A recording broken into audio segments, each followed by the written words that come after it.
Look, I think it's one of the greatest moments in New Zealand cricket history. It really is. It's hard to quantify right now.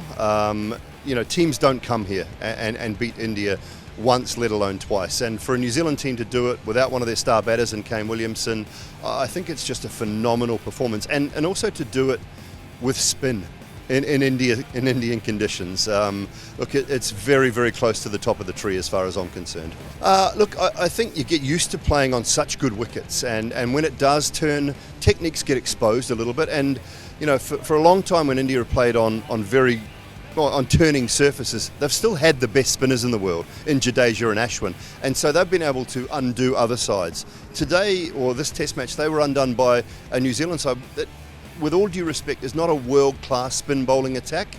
So that will be a concern of some sorts. And I've said in the last couple of days, there's a misconception, I think, that the Indian players are better players of spin. I think simply they've had better spinners and they've been able to expose the opposition batters. Whereas in this Test match in particular, their batters were exposed a little bit by a very, very good performance from Mitchell Santner. So is it a concern? It's a little bit of a trend at times, but I don't know that there's many sides around the world that play spin in turning conditions really, really well. I think winning the toss is crucial. For Rohit, the wrong decision in Bangalore was crucial, and he's admitted to that as well. And New Zealand seamers took advantage of that, winning the toss in this Test when you knew it was going to turn.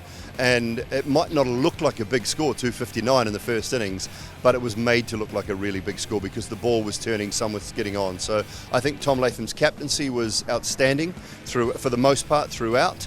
Rohit might have been, people say he might have been a touch defensive, but that comes down to the bowlers. They're very, very senior spin bowlers in that side. They will have a part to play in what field they want as well. If you can't trust an Ashwin or a Jadeja to set his own field, you can't rely on Rohit or blame Rohit for that all the time. I think that the bowlers have to have some part to play in that as well.